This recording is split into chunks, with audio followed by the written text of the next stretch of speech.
Alhamdulillah, Alhamdulillah, Alhamdulillah Rabbil Alamin. Wa bihi nasta'inu ala umuri dunya wa din. Wassalatu wassalamu ala asrafil anbiya'i wal mursalin wa ala alihi wa sahbihi ajma'in. Inna Allaha wa malaikatahu yusalluna 'alan nabi.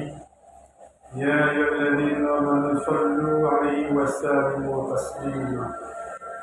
Allahumma shalli ala Muhammad wa ala ali Muhammad kama shallaita ala Ibrahim wa ala ali Ibrahim fil alamin innaka Hamidum Majid.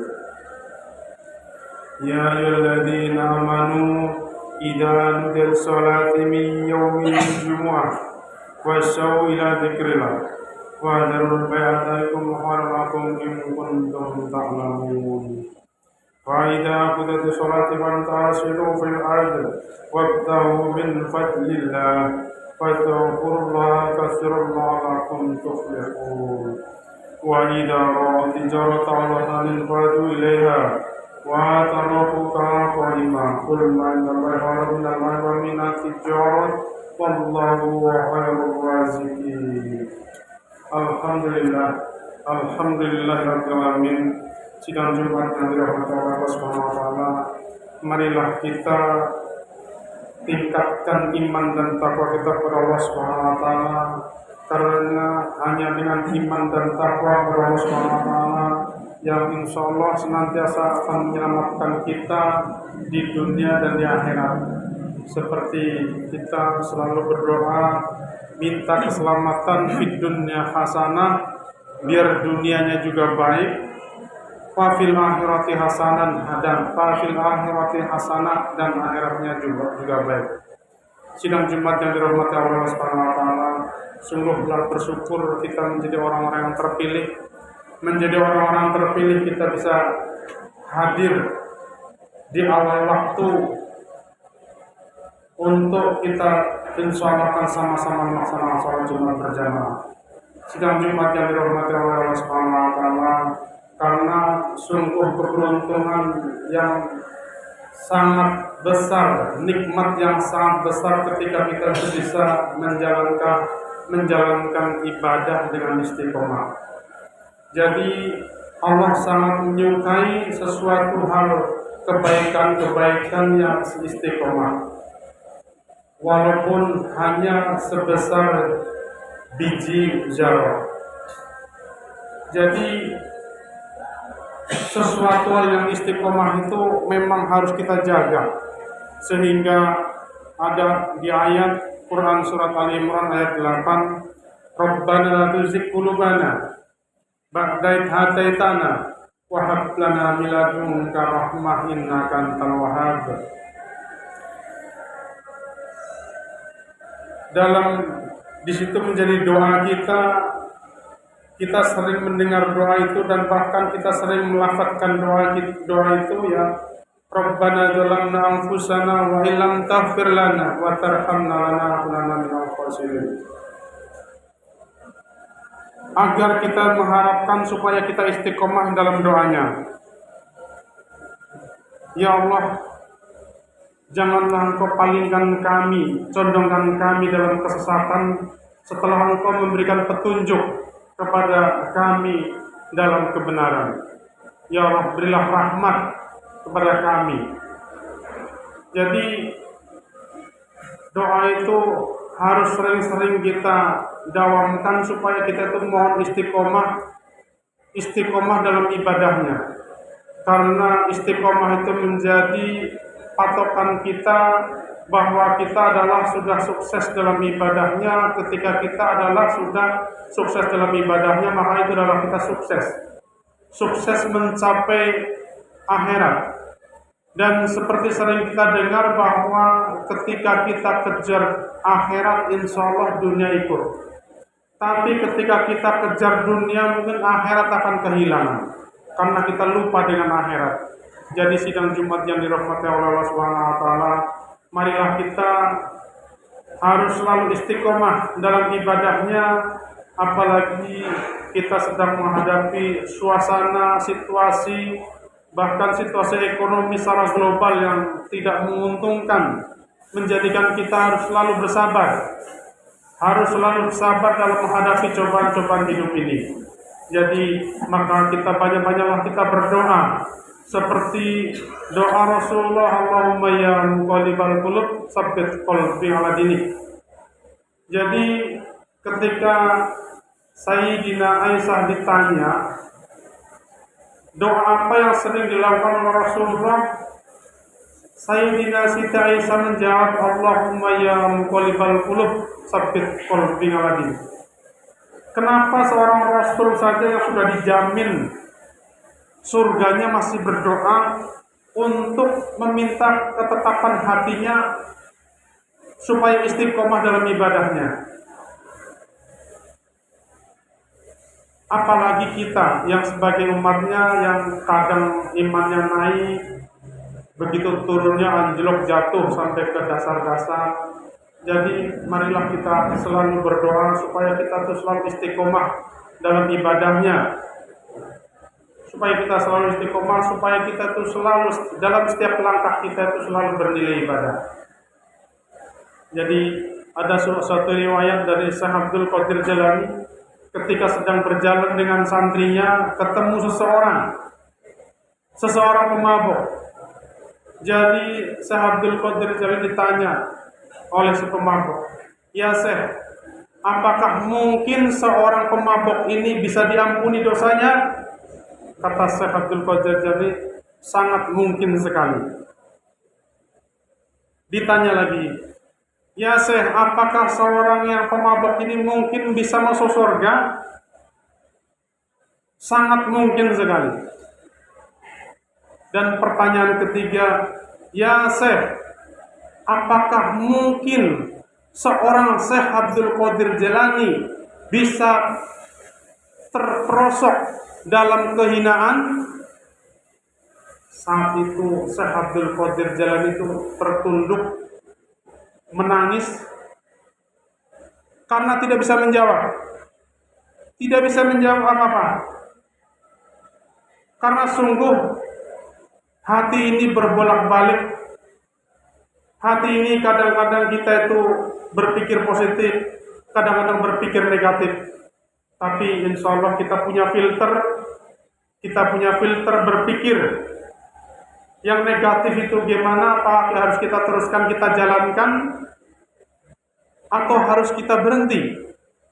Maka dari itu Allah itu tidak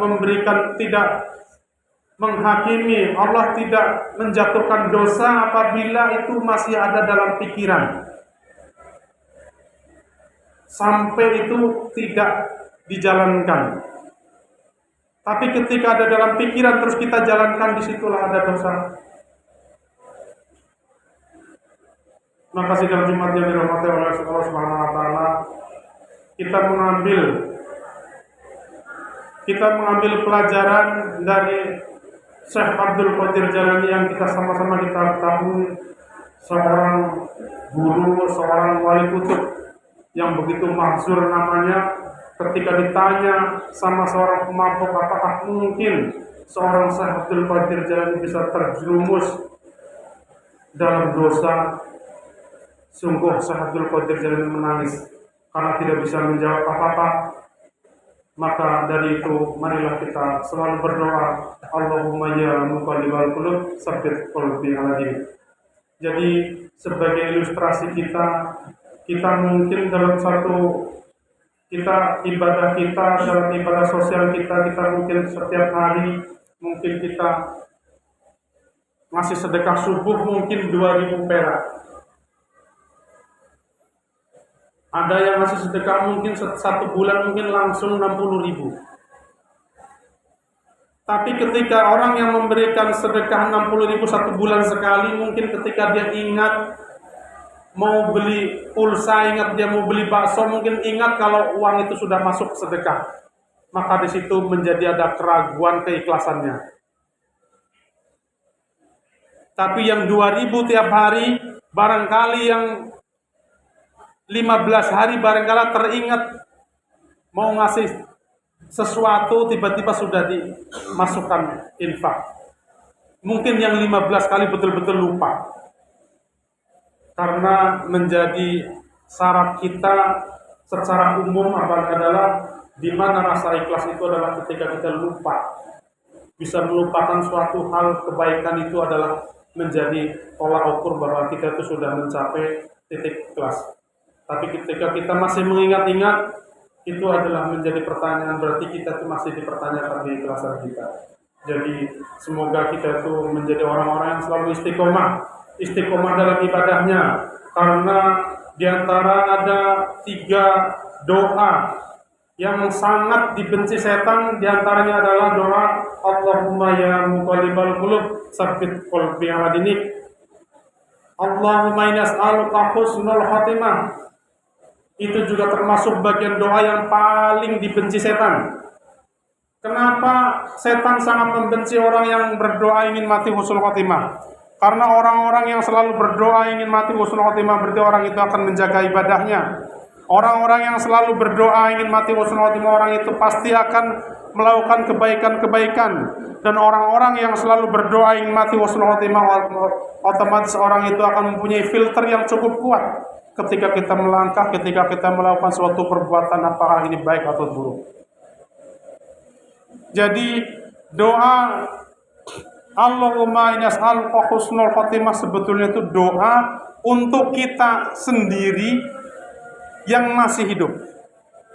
Cuman kadang kita ada masuk dalam salah kaprah ketika ada orang meninggal, semoga husnul khatimah, itu sudah tertutup. Sudah tertutup. Jadi doa orang sudah meninggal yang mudah-mudahan diampuni dosanya, diterima segala amal ibadah isinya, dan diberi kesabaran bagi keluarga yang ditinggalkannya, kurang lebih seperti itu. Jadi doa Allahumma inni as'aluka husnul khatimah adalah doa kita ketika kita masih hidup. Kita mohon ketika kita itu meninggal nanti dalam keadaan husnul khatimah. Dan doa berikutnya adalah Allahumma zirna minan nar, Allahumma zirna minan nar. Ya Allah, selamatkanlah kami ya Allah dari siksa api neraka. Kenapa kita itu selalu harus berdoa diselamatkan dari siksa api neraka? Sidang Jumat yang dirahmati oleh Allah Subhanahu wa taala, setiap orang yang mengucapkan la ilaha illallah pasti masuk surga. Man qala la ilaha illallah dakhala jannah.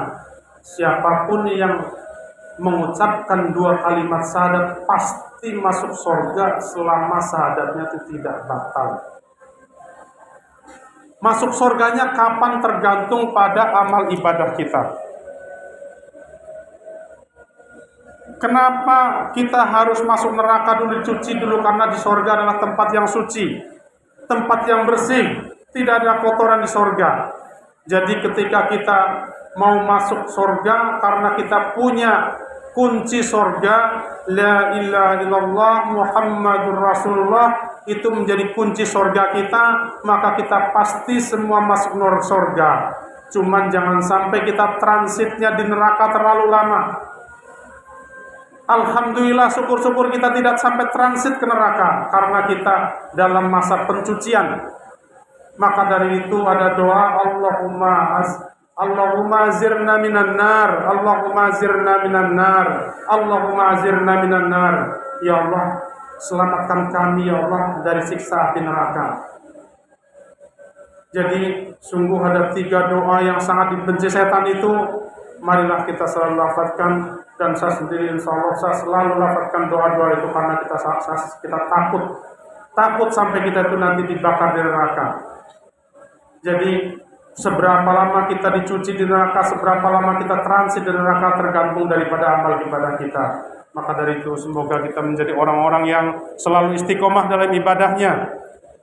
Kita selalu istiqomah dalam ibadahnya dan kita selalu meningkatkan iman dan takwa kita kepada Allah Subhanahu wa taala. Seperti kita dalam selalu khutbah Jumat adalah khotib selalu menyampaikan, marilah kita tingkatkan iman dan takwa kita kepada Allah Subhanahu wa taala. Karena dengan iman dan takwa kepada Allah Subhanahu wa taala yang semakin meningkat, insyaallah kita akan selamat dari siksa api neraka. Amin amin Allahumma amin. Barakallahu li wa lakum fil Qur'anil azim wa nafa'ani wa iyyakum bima fihi minal ayati fazakkir hakim wa taqabbal minna wa minkum tilawatahu innahu huwal ghafurur rahim.